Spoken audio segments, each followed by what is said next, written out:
என் தங்கப்பிள்ளையே, மாத சிவராத்திரியோடு கூடி வந்திருக்கின்ற இந்த ஞாயிற்றுக்கிழமையில் என் பிள்ளையே, உன்னை சந்திக்க மனமகிழ்ச்சியோடு உன் வராகி அம்மா நான் வந்திருக்கின்றேன். என் தங்கமே, இன்று என்பது புதிய நாள் மட்டுமல்ல, இந்த பூமியில் வாழ்வதற்கு இறைவன் உனக்கு கொடுத்த புதிய வாய்ப்பும் கூட. என் பிள்ளையே, நடந்து முடிந்ததை எல்லாம் விட்டுவிட்டு நடப்பதை எல்லாம் ஏற்றுக்கொண்டு நடக்கப் போவதை தெய்வத்திடம் விட்டுவிடு. இந்த நொடியை அனுபவித்து வாழப் பழகு. அப்படி நீ செய்து விடுவாயானால் உன்னுடைய வாழ்க்கை மிகவும் அழகாக மாறும். சில அவமானங்களுக்கும் அனுபவங்களுக்கும் பிறகு வாழ்க்கை ஒரு புதிய கோணத்தை உனக்கு ஏற்படுத்தி கொடுக்கும். அதுதான் உன்னுடைய வாழ்க்கையின் மிகப்பெரிய திருப்பு முனையாக இருக்கும். என் தங்கமே, அதுவரை வாழ்க்கையின் மீது எந்த அக்கறையும் இல்லாமல் இருந்த நீ ஒரு அவமானத்தை சந்தித்தவுடன் அதன் பிறகுதான் வாழ்ந்து காட்ட வேண்டும் என்றே நினைப்பாய். அதனால் அவமானங்களை எல்லாம் வெகுமானங்களாக ஏற்றுக்கொள். என் குழந்தையே, ஆசை என்பது ஒரு ஓட்டை குடம் போன்றது. அதை ஒருபொழுதும் நிரப்ப முடியாது. ஆனால் அன்பு என்பது விதை போன்றது. விதைத்தால் மட்டும்தான் அது முளைக்கும். வம்பு என்பது புல் மாதிரி. நீ விதைக்காமலேயே அது உன்னை தேடி வந்து முளைக்கும். புரிதல் இருந்தால் கோபம் கூட அர்த்தமுள்ளதாக மாறிவிடும். புரிதல் வாழ்க்கையில் இல்லை என்றால் அன்பு கூட அர்த்தமற்றதாக மாறிவிடும். என் பிள்ளையே, இதுவெல்லாம் அன்றாடம் உன் வாழ்க்கையில் நடக்கின்ற விஷயங்கள்.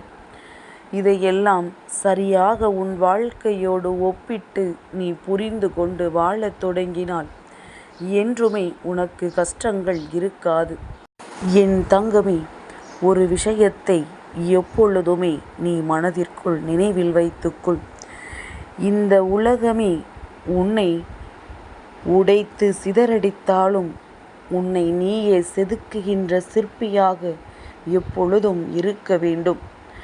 மாற்றானிடம் உன்னை செதுக்க ஒப்படைத்தால் அவன் மேலும் உன்னை உடைக்கத்தான் செய்வான் என்பதனை புரிந்து கொள்ள வேண்டும். அம்மா சொல்வது உனக்கு புரிகின்றதா? என் பிள்ளையே, உன்னை நீ எப்பொழுதும் செதுக்கிக் கொண்டே இரு.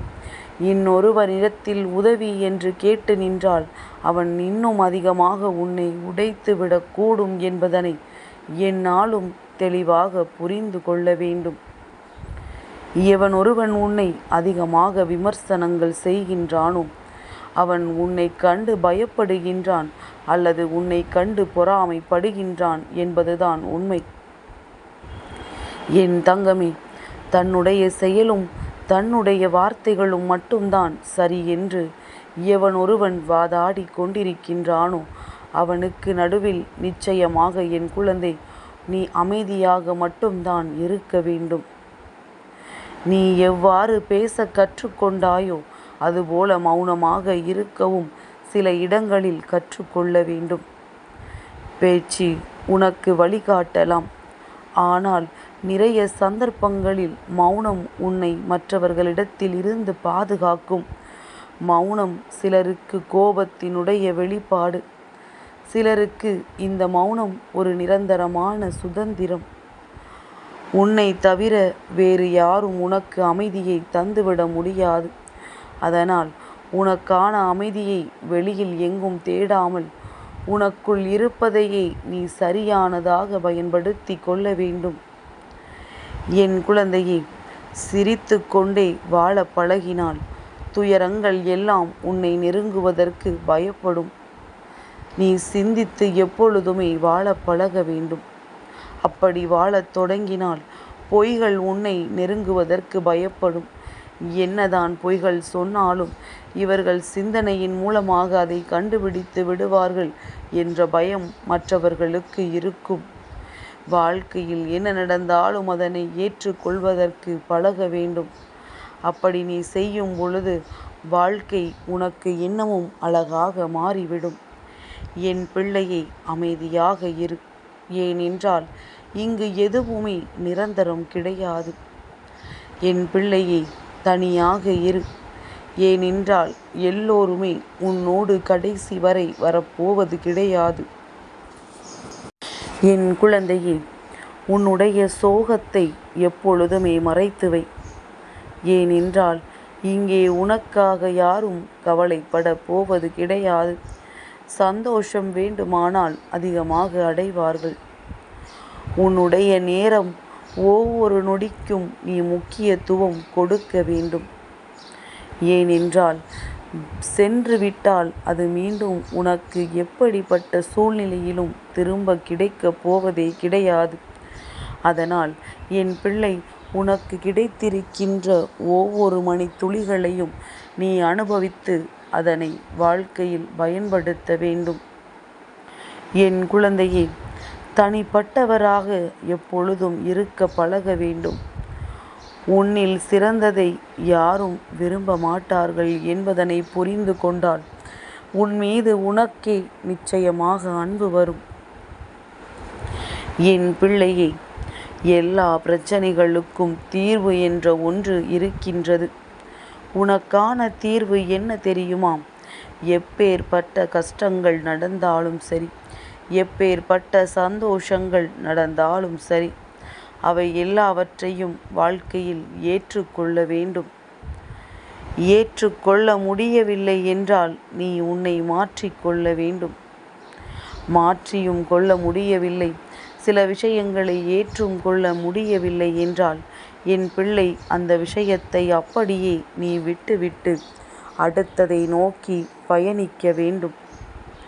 என் தங்கமே, இந்த காலம் ஏமாற்றமடைந்தவர்களுக்கு நல்ல மாற்றத்தையும், முயற்சி செய்தவர்களுக்கு நல்ல முடிவையும், நம்பிக்கை கொண்டவர்களுக்கு நல்ல வழியையும் நிச்சயமாக கொடுக்கும் என்பதில் எந்த ஒரு மாற்று கருத்தும் கிடையாது.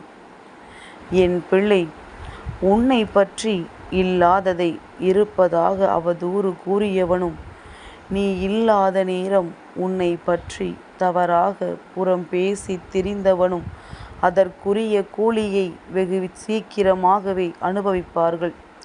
உன்னை கவலைப்பட வைத்தவர்களை நீ அதிகமாக நம்பும் உன்னுடைய இந்த வராகி என்னிடத்தில் ஒப்படைத்து விட்டால் நான் அவர்களை கவனிக்காமல் விட்டு விடுவேனா? நீ அவர்களை மன்னிக்காத வரை உன் தாயானவள் நானும் அவர்களை மன்னிக்க மாட்டேன். இது நிதர்சனமான உண்மையும் கூட. என் குழந்தையே, இந்த பூமியில் சிறிதாக இருந்தாலும் சரி, இன்பமோ துன்பமோ அதை தாங்குகின்ற மன வலிமையையும் உன்னுடைய அன்பையும் கொடு என்று கேட்கின்றாய் அல்லவா? நிச்சயமாக இதுவெல்லாம் என் பிள்ளையின் வாழ்க்கையில் நிரந்தரமாக கிடைக்கும். இந்த வராகி உன்னோடு இருக்கும் வரை எதை பற்றியும் என் பிள்ளை நீ கவலைப்படாதே. என் தங்கமே, காற்றே விஷமாக மாறி உன்னுடைய கழுத்தை நெரிக்கின்ற நிலை உனக்கு வந்தாலும் கூட நீ கலங்கி விடாதே. என் குழந்தையே, இன்று சிவராத்திரி அல்லவா? ஆழகால விஷத்தையே அமிர்தமாக்கி உன்னை காத்திட நம் ஈசன் இருக்கின்றார் என்பதை மறந்து விடாதே. கவலையை விட்டு இன்று அவரை மனதார வணங்கு. நிச்சயமாக உன்னுடைய வாழ்க்கையில் நல்லது நடந்தே தீரும். என் குழந்தையே, உன்னை பெற்ற தாயிடம் நீ உன்னை நிரூபித்துக்கொள். நான் என்றுமே அன்பாக இருப்பேன் என்று உன்னை பெற்ற தந்தையிடம் நீ நிரூபித்துக்கொள். உங்கள் பெயரை எப்படியும் நான் காப்பாற்றி விடுவேன் என்று. அதுபோல குறை கூறுவனிடம் ஒருபொழுதும் நல்லவன் என்று நிரூபித்து உன்னுடைய நேரத்தை வீணடிக்காதே. தாயிடமும் தந்தையிடமும் நீ செலவிடுகின்ற நேரத்தை உன்னை புரிந்து கொள்ளாத எவரிடத்திலும் செலவிட்டு உன் நேரத்தை வீணடித்து விடாதே என்றுதான் அம்மா சொல்கின்றேன். சூழ்நிலைகள் எதுவாக இருந்தாலும் உன்னால் கடந்து செல்ல முடியும். அந்த மனதைரியம் உனக்குள் இருக்கின்றது. அதுபோலத்தான் இன்று சூழ்நிலைகள் எதுவாக இருந்தாலும் நீ நல்லபடியாக இந்த நாளை தொடங்க வேண்டும். எல்லாவற்றையும் உனக்கு சாதகமாக மாற்ற வேண்டியது இந்த வராகி என்னுடைய பொறுப்பு. என் தங்கப்பிள்ளைக்கு இந்த வராகி அம்மாவினுடைய ஆசீர்வாதங்கள் எப்போ உண்டு.